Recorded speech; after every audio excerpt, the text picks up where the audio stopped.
बिस्मिल्लाहिर्रहमानिर्रहीम। अस्सलाम वालेकुम जी, क्या हाल है सबके। उम्मीद करती हूँ सब लोग बिल्कुल ठीक ठाक होंगे, खैरियत से होंगे। मैं हूँ सादिया और आपको वेलकम करती हूँ हूरमान बुटीक में। जैसा कि आपको पता है, सब बहनों को पता है, मैंने आपको बताया हुआ था कि मैं बहुत जल्द आपके लिए सिलाई कोर्स लेकर आने वाली हूँ।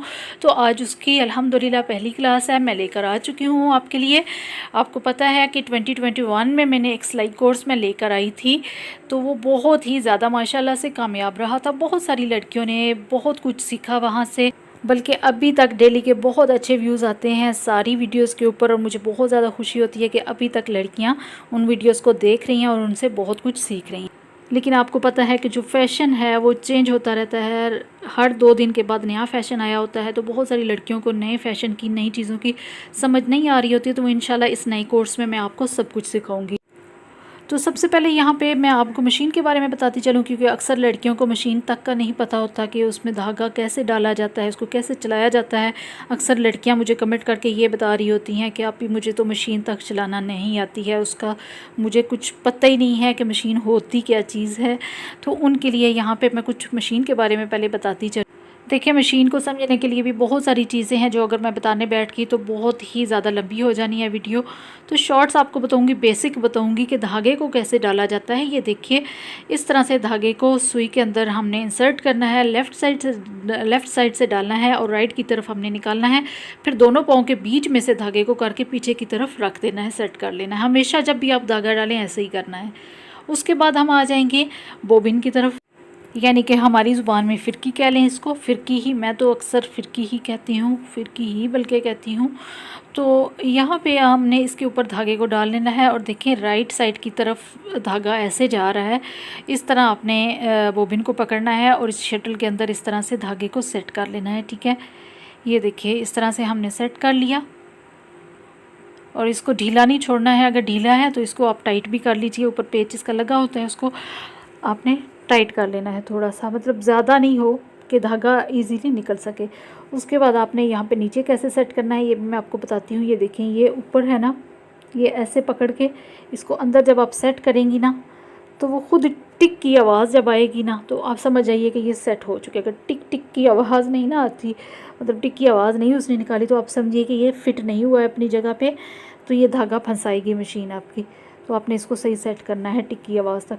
अब यहाँ पे ये देखें, सुई को हमने नीचे की तरफ करना है, ऐसे एक टांका ले लेना है आपने हल्का सा, क्योंकि हमने नीचे वाला जो धागा है उसको ऊपर की तरफ लेके आना है। सिर्फ एक स्टिच से ये हो जाएगा। नीचे की तरफ सुई लेके जाएं, आराम से मशीन चलाएं, वो धागा पकड़ के बाहर ले आएगी। तो आपने दोनों धागों को पीछे की तरफ सेट करके रख लेना है, हो गया।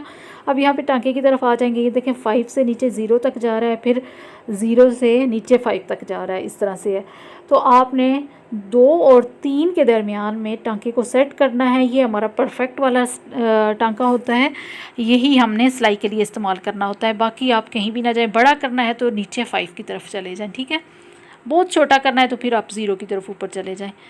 और यहाँ पे अब आ जाएंगे ऑयलिंग की तरफ। तो ऑयलिंग जहाँ जहाँ पे होल्स बने होते हैं वहाँ पे हमने ऑयलिंग करनी होती है मशीन की। ये देखिए, छोटे छोटे से होल्स बने हैं। मैं कोशिश कर रही हूँ जल्दी जल्दी से सब कुछ आपको बता सकूँ। यहाँ पे हमने बोबिन का धागा बनना होता है। ये देखिए, इस तरह से यहाँ पे एक पेच भी लगा होता है। मेरे बच्चों ने अब उतार दिया है, तो मैं ऐसे पकड़ के इसको सेट करती हूँ, तो वो पेच लगा के आप इसको सेट कर सकते हैं। हाँ जी, तो अब आ जाते हैं इन चीज़ों की तरफ जो कि सिलाई करिए बहुत ही ज़्यादा ज़रूरी हैं। इनके बगैर आप सिलाई कभी भी नहीं कर सकती हैं। तो यहाँ पे ये कुछ चीज़ें हैं, ये आपके पास होनी बहुत ज़्यादा ज़रूरी है। अच्छा जी, उसके बाद आ जाएंगे यहाँ पे कुछ सिलाई की तरफ। अब यहाँ पे आपने एक पेपर पट्टी ले लेनी है, या बुकरम कह लें, उसको आपने एक कपड़े के ऊपर पेस्ट कर लेना है। और ये देखिए, चारों साइड से मैंने थोड़ा थोड़ा कपड़ा उसका छोड़ दिया है, और ये स्क्वायर शेप में मैंने इसकी कटिंग की है और इसी तरह से उसको पेस्ट किया है। अब यहाँ पे देखिए, सबसे पहले आपने सीखनी है सिलाई, तो ये चीज़ें आपके लिए बहुत ज़्यादा इम्पोर्टेंट हैं। इनको ध्यान से समझिए और सीखिए, और प्रैक्टिस आपने ज़रूर करनी है, ठीक है।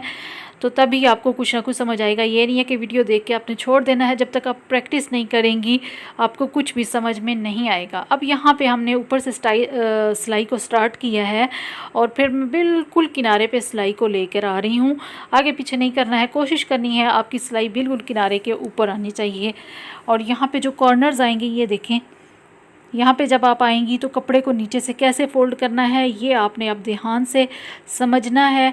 कपड़े को इस तरह से फ़ोल्ड करना है कि कहीं से भी बाहर निकला हुआ ना हो, और उसके बाद आपने फिर दूसरे साइड पे चले जाना है। यहाँ पे इस सिलाई का आपको फ़ायदा ये होगा कि ये देखें कॉर्नर्स भी आ रहे हैं यहाँ पे और स्ट्रेट आपकी लाइंस भी आ रही हैं, क्योंकि ये दोनों जो सिलाइयाँ हैं ना ये मोस्ट इम्पॉर्टेंट है हमारी स्टिचिंग में। ठीक है, तो इसको अच्छे तरह से समझिए और इसकी ज़रूर आपने प्रैक्टिस करनी है। कॉर्नर्स को अच्छे तरीके से आपने बनाना है, बिल्कुल नीट बने हो, सफाई के साथ बने हो। और यहाँ पे मैंने थोड़ी स्पीड कर लिया क्योंकि सेम वही चीज़ आ रही है। अब यहाँ पे आपने एंड जब करना है तो यहाँ पे आपने इस तरह डबल करना है सिलाई को कि नीचे जो सिलाई लगी हुई है बिल्कुल उसी के ऊपर दूसरी सिलाई आनी चाहिए, आगे पीछे ना हो, तब बहुत बुरी लगती है सिलाई। बिल्कुल उसी सिलाई के ऊपर आए, ये हमेशा आपने बात याद रखनी है। और फिर आपने धागों को ज़रूर काटना है साथ साथ। धागे अगर रह जाते हैं हमारे स्टिचिंग में तो बहुत ज़्यादा बुरे लगते हैं, सफाई बिल्कुल भी काम में नज़र नहीं आती। अच्छा, अब यहाँ पे देखिए बिल्कुल किनारे पे सिलाई लगाई है और कॉर्नर्स भी हमारे बहुत ही प्यारे बने हैं। ठीक है, आपने भी इसी तरह से प्रैक्टिस करनी है। एक दफ़ा नहीं हुआ तो दूसरी बार आप प्रैक्टिस कीजिए, इंशाल्लाह बहुत ही अच्छे से आप भी बना सकेंगे। अच्छा, यहाँ पे आप जब सिलाई आप कोई भी लगाने लगें कहीं पे भी तो सबसे पहले सुई को अंदर कर लिया करें एक बार, फिर आप सिलाई शुरू किया करें ताकि हमारा धागा ना निकल जाए। ठीक है। अच्छा, जब आप कॉर्नर पे आएंगी ना तो यहाँ पे आपने स्पेशली ध्यान रखना है कि पीछे से जिस हिसाब से सिलाई आ रही है ना तो उसी हिसाब से आपने कॉर्नर को भी बनाना है। ठीक है, कम या ज़्यादा सिलाई नहीं होनी चाहिए। अच्छा, आप लोग मेरे चैनल पर नए हैं, फर्स्ट टाइम मेरी वीडियो देख रहे हैं तो चैनल को सब्सक्राइब ज़रूर कर दीजिएगा। इस तरह आपको मेरी हर नई आने वाली वीडियो देखने को मिलेगी। और वीडियो को लाइक भी ज़रूर कर दीजिएगा, शेयर भी ज़रूर कीजिएगा अपनी उन दोस्तों से, बहनों से जो सिलाई सीखना चाहती हैं। ठीक है, ताकि उनका भी कुछ भला हो जाए।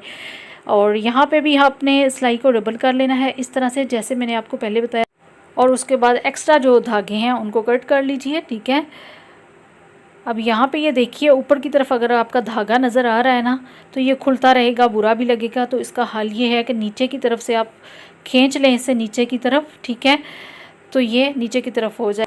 अच्छा, ये जो सिलाइयाँ लगाई हैं ना मैंने 2 ही लगाई हैं। ठीक है, टाइम की कमी की वजह से, और आपको सिर्फ सिखाने के लिए लगाई हैं। तो आप प्रैक्टिस के लिए ज़्यादा सिलाइयाँ लगाएं इस तरह की। ठीक है, आप चाहें तो पूरा एक इस तरह का पेपर पट्टी तैयार कर लें और उस पर सिर्फ स्ट्रेट लाइंस लगाएं, फिर एक और ले लें उस पर राउंड वाली लगाएं, या जिस तरह मैं आगे बता रही हूँ एक एक पेपर पर आप लगाती जाएँ।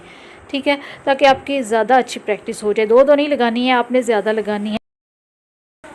उसके बाद आपने राउंड शेप में इस तरह से ड्रॉ कर लेना है, कोई भी लिड ले लें या किसी तरह से भी, और फिर हमने राउंड में प्रैक्टिस करनी है।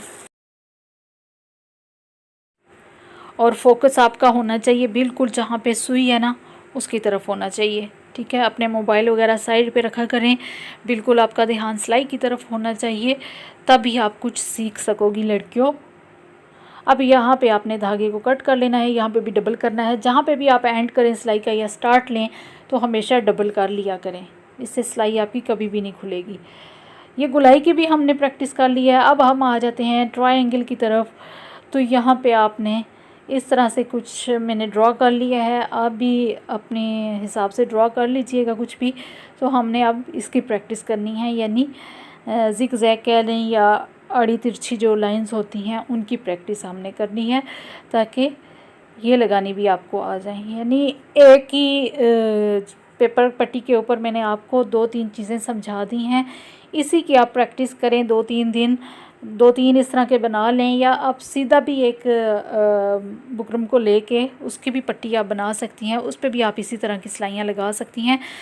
मकसद कहने का ये है कि आपको ये 3 जो बेसिक सिलाइयाँ हैं, स्ट्रेट, कॉर्नर्स और राउंड में, और ये जिग-जैग वाली, ये आपको आनी चाहिए मस्ट। ठीक है, आपने इनकी प्रैक्टिस करनी है। अब ये देखें खाली मशीन भी मैं यहाँ पे चला रही हूँ, खाली भी आपने चलानी है ताकि आपको मशीन की एक चलाने की प्रैक्टिस हो जाए और दूसरी जो सिलाई लगाने की है वो प्रैक्टिस हो जाए। हाँ जी, तो एंड पे आ जाएं कि हम कटिंग की तरफ, ताकि आपकी कटिंग की जो प्रैक्टिस है वो भी अच्छे से हो जाए। मैं कुछ सैंपल आपको दे रही हूँ, आपने इस तरह से ड्रॉ कर लेने हैं और आपने कटिंग की अच्छी सी प्रैक्टिस कर लेनी है ताकि आपको कैंची चलाना भी आ जाए। तो आज की फ़र्स्ट क्लास हमारी यहाँ पे ख़त्म होती है। सेकंड क्लास के साथ इंशाल्लाह मैं फिर हाज़िर होंगी। सिलाई इतनी कोई मुश्किल नहीं है, आराम से वीडियो को देखिए, समझिए और प्रैक्टिस आपने ज़रूर करनी है, आपको इंशाल्लाह सब कुछ आराम से समझ में अगर कहीं पे आपको मुश्किल पेश आती है, कुछ समझ में नहीं आता, तो कमेंट करके आप मुझसे पूछ सकती हैं। इंस्टाग्राम पे आप डायरेक्ट मुझसे बात कर सकती हैं। और इंशाल्लाह नेक्स्ट वीडियो में हाज़िर होती हूँ। इजाज़त दीजिएगा, दुआओं में याद रखिएगा। अल्लाह हाफिज़।